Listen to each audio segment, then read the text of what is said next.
इस फिगर के माध्यम से देख रहे होंगे कि हम सभी के जीवन में एक चीज का समानता है, वो है घंटे।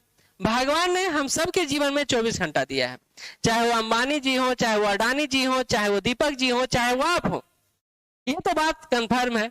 और ये 24 घंटा में कोई अरबपति है, कोई आईएएस है, कोई पीसीएस अधिकारी, और हम जहां हैं वहीं हैं। हम यहाँ से आगे बढ़ने की एक तमन्ना रखते हैं और उस तमन्ना को पूरा करने के लिए हम चाहते हैं कि कोई ऐसा मार्ग अपनाएं जिससे हम आगे तेजी से बढ़ पाए। तो इस 24 घंटे को जो सभी के लिए समान है, 4 शेड्यूल में मैंने बांटा है। 12 से 6, 6 से 12, फिर 12 से 6 और फिर 6 से 12।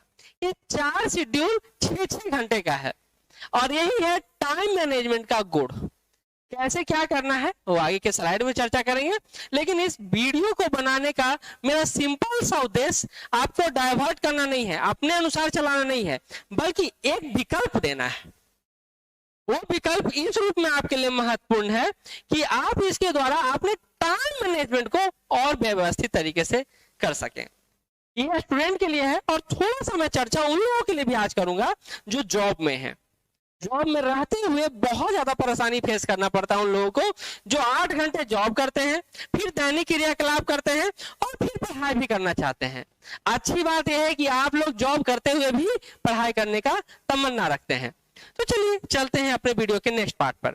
लेकिन उसके पहले आपको मैं बता दूं कि अगर आप बीपीएससी के रिगार्डिंग कोई क्लास ज्वाइन करना चाहते होंगे, चाहे 67 फाउंडेशन बैच, चाहे 67 पीटी बैच, चाहे 66 का मेंस बैच, तो आप हमसे जुड़ सकते हैं हमारे संस्थान श्योर सक्सेस के माध्यम से।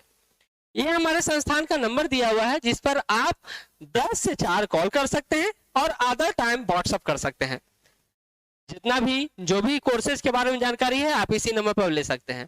हमारे क्लास की एक मुख्य विशेषता है, वो ये है कि सिर्फ पढ़ाने पर फोकस नहीं करते हम लोग, और हमें पता है कि पढ़ तो आप खुद भी लोगे, लेकिन जो एक स्ट्रेटजी होता है, एक प्लान होता है, उस पर हम लोग फोकस करते हैं। और वो प्लान इस रूप में है: group discussion, classes, per day test और वीकली टेस्ट। ये ऐसे माध्यम है जिसके द्वारा आप चाहे पीटी दे रहे हो चाहे मेंस दे रहे हो, दोनों में आपका पकड़ मजबूत होगा। तो आप हमसे जुड़ सकते हैं, जैसा कि मैंने आप इसके बारे में जानकारी ले सकते हैं। पीटी का बैच चल रहा है मंडे टू फ्राइडे 2 से 4 बजे तक, तो आप जुड़ सकते हैं। मेंस का भी बैच शुरू है। आगे चलते हैं।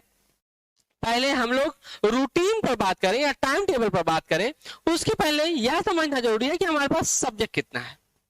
खास करके पीटी की बात मैं अभी कर रहा हूं, अभी मेंस के बात एकदम नहीं कर रहा हूं। मेंस पे बहुत बार हमने बात किया है और ये अच्छा भी लगा है कि आप लोग को लाभ भी हुआ है। लाभ होना भी चाहिए। कोई अच्छा प्लान, देखिए हम लोग सभी में अपना अपना एक विशिष्टता है, एक विशेषता है, और वही विशेषता हमें दूसरों से अलग बनाता है। मैं चाहता हूं कि जहां आपको अच्छा मिले वहां से एक्सेप्ट करें, चाहे वो कोई भी हो, किसी भी रूप में हो। तो यहाँ हमको सब्जेक्ट के रूप में हिस्ट्री मिलता है, साइंस मिलता है, बिहार स्पेशल मिलता है, पॉलिटी मिलता है, करेंट अफेयर मिलता है, ज्योग्राफी मिलता है, इकोलॉजी एक नया सेक्शन है। आपको लग रहा होगा सर ये कौन सा सेक्शन मेरे दिमाग पे डाल रहे हैं। तो देखिए ज्योग्राफी के साथ पहले इकोलॉजी पढ़ा जाता था। इसको कहते हैं पर्यावरण और पारिस्थितिकी। यूपीएससी में बहुत पहले लॉन्च हो चुका है। यूपीएससी से लगातार क्वेश्चन आ रहा है और बीपीएससी में अब क्वेश्चन आने की संख्या बढ़ी है, तो इस सेक्शन को आप छोड़ नहीं सकते हैं। इसके साथ साथ इकोनॉमिक्स और 10 क्वेश्चन मैथ का तो होता ही है। ये आपका सिलेबस है। अब इसको समझने का तरीका, जानने का तरीका और टाइम मैनेजमेंट का तरीका यहां से हम लोग सीखेंगे अगले स्लाइड के माध्यम से। ये उन स्टूडेंट के लिए है जिनका प्रॉपर काम है पढ़ना। प्रॉपर काम पढ़ना मतलब उनको इसके सिवा कोई काम नहीं है, लेकिन दुनिया का हर काम वो करते हैं क्योंकि उनको पढ़ना है, और पढ़ना सबसे बोरियत वाला काम है। खैर हम लोग उस पर फोकस नहीं करते हैं कि क्या बोरियत है क्या बोरियत नहीं है। हम लोग एक अनुशासन की बात कर रहे हैं, हम लोग एक टाइम फ्रेम की बात कर रहे हैं, जिस टाइम फ्रेम को स्वीकार करके आप आगे बढ़ सकते हैं। जैसा कि आपने पहले भी देखा था कि हम लोग ने 6 घंटा का 4 शेड्यूल बनाया है। पहला शेड्यूल, दूसरा शेड्यूल, तीसरा शेड्यूल, चौथा शेड्यूल। पहले एक जो होता है ना शर्त सुन लीजिए, नोट डाउन कर लीजिए। इस शेड्यूल में आप कभी भी कहीं भी परिवर्तन कर सकते हैं, इसको लेकर कोई इशू नहीं है। ये नहीं है कि मैं बोल दे कि नहीं 6 से 12 ही आप ये काम करें तो 6 से 12 ही करें। इस शेड्यूल को आप आगे पीछे कर सकते हैं, यानी ये जो 4 शेड्यूल बना हुआ है उसमें आप इंटरफेयर कर सकते हैं, क्योंकि बहुत सारे लोग रात में पढ़ना पसंद करते हैं और कोई को 2-2 बजे तक पढ़ते हैं। तो इस शेड्यूल को 12 बजे से आप शुरू कर सकते, 2 बजे से शुरू कर सकते हैं। कोई लोग 10 बजे सो जाते हैं तो 10 बजे से इस शेड्यूल को मैनेज कर सकते हैं 6-6 घंटा के गैप पे, क्योंकि घंटा तो 24 घंटा ही है, 12-12 घंटे का शेड्यूल, तो 24 घंटे को आप कैसे भी मैनेज कर सकते हैं, ये मैं आप पर छोड़ता हूं। कोई जरूरी नहीं है कि आप इसी अनुसार सोचें जैसे मैं सोच रहा हूं, ठीक है।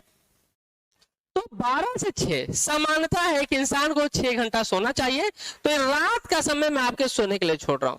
तो इस शेड्यूल पर हम लोग बात नहीं करेंगे, क्योंकि ये आपके पूर्णतः आराम का समय है। अब कुछ लोग ऐसे होते हैं कि सोचते नहीं यार कम सोऊंगा ज्यादा पढ़ूंगा, ऐसे में आपका ये जो शरीर है, जो ढांचा है, वो बहुत दिन तक चल नहीं पाएगा, और फिर लास्टली आप पैसा बीमार पड़ोगे कि आपका हर शेड्यूल, हर टाइम मैनेजमेंट फेल हो जाएगा और वो आपके लिए घातक होगा। तो इससे बचें, कम से कम 6 घंटा तो सोएं, ज्यादा तो आप 12 घंटा भी सो सकते हैं, लेकिन मैं कहूंगा 6 से 7 घंटे सफिशिएंट है आपके शरीर के लिए। और उतना ही करें, क्योंकि आप अभी युद्ध में कूदे हुए हैं, और ये युद्ध इतना बड़ा है कि 4 लाख लोगों में मात्र कुछ हजार लोग ही चयनित होते हैं मेंस एग्जाम के लिए। तो इस युद्ध को जीतना है तो बहुत मेहनत करना पड़ेगा, इसमें कोई शक नहीं है। अगला आते हैं 6 से 12, मॉर्निंग 6 से 12। देखिए 2 तरीके से मैं बात कर रहा हूँ। 6 से 12 कोई मॉर्निंग आवर में क्लास करते हैं और कोई मॉर्निंग आवर में क्लास नहीं करते हैं। हम क्लास का एक शेड्यूल बीच में डाल दिए हैं, आप चाहें तो उसको इंटरचेंज कर सकते हैं।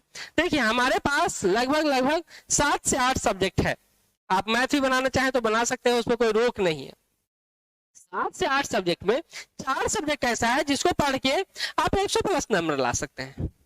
कौन सब्जेक्ट है? तो वो हिस्ट्री है, करेंट अफेयर है, साइंस सेक्शन है और बिहार स्पेशल है। ये 4 सेक्शन ऐसे हैं जो 100+ नंबर आपको लगा सकते हैं। प्लस अगर पॉलिटी को मिला दिया जाए, इकोनॉमिक्स को मिला दिया जाए और मैथ्स को मिला जाए तो 150 क्वेश्चन हो जाता है। लेकिन हमको अगर 110+ लाना है तो कम से कम 130+ नंबर मान के चलना होगा कि इतना नंबर का तैयारी हमको कर लेना है। यानी हमारे पास चांस है कि हम 10 नंबर छोड़ भी दें, यानी मैथ्स को छोड़ भी दिया जाए तो कोई बड़ा इशू नहीं है, ठीक है, क्योंकि नेगेटिव मार्किंग तो बिहार में है नहीं, तो समस्या नहीं है। 6 से 12 में पहले उस सब्जेक्ट को साथ लेकर चले जिसमें सबसे ज्यादा नंबर आता है। तो सबसे ज्यादा नंबर किससे आता है? तो इससे आता है, हिस्ट्री से आता है, करंट से आता है। तो 2 सेक्शन को 100 वाले में रखें, या आप इस सेक्शन को उलट सकते हैं, 3rd में ला सकते हैं या 2nd में ला सकते हैं, वो मैं यहाँ पे छोड़ता हूँ, आप इंटरचेंज कर सकते हैं। हिस्ट्री को रखें, हिस्ट्री को 2.5 घंटा। देखिए पढ़ना और बुक लेके बैठना में बहुत अंतर होता है, तो मैं आपको कह रहा हूँ कि 2.5 घंटा पढ़ना है, लेके बैठना नहीं है। 2.5 घंटा आप हिस्ट्री पढ़ें, आप एक ही बात को 5 बार पढ़ें, 10 बार पढ़ें, कोई मतलब नहीं है, लेकिन बार बार पढ़ें। हिस्ट्री को 2.5 घंटे तक पढ़ लें। 2.5 घंटे के बाद आधा घंटा आप अपना रिवीजन के लिए साइड में रख लें। वो आप शुरू में भी कर सकते हैं या लास्ट में भी कर सकते हैं। रिवीजन का टाइम मैं आप पे छोड़ता हूं। लेकिन सुबह के टाइम होता है न्यूज़पेपर का टाइम, और न्यूज़पेपर एक पीसीएस अधिकारी बनने के लिए या एक सिविल सर्विस की तैयारी करने वाले स्टूडेंट के लिए गीता की तरह है, इसको आप छोड़ नहीं सकते हैं। तो न्यूज़पेपर में 2 चीजें आपको पढ़ना है, सिर्फ करंट इशू नहीं पढ़ना है, बल्कि एडिटोरियल यानी संपादकीय भी देखना है। जैसा कि मैं बोलता हूं, आप न्यूज तो किसी पेपर से पढ़ सकते हो, लेकिन संपादकीय जनसत्ता का पढ़ो, ज्यादा अच्छा रहेगा।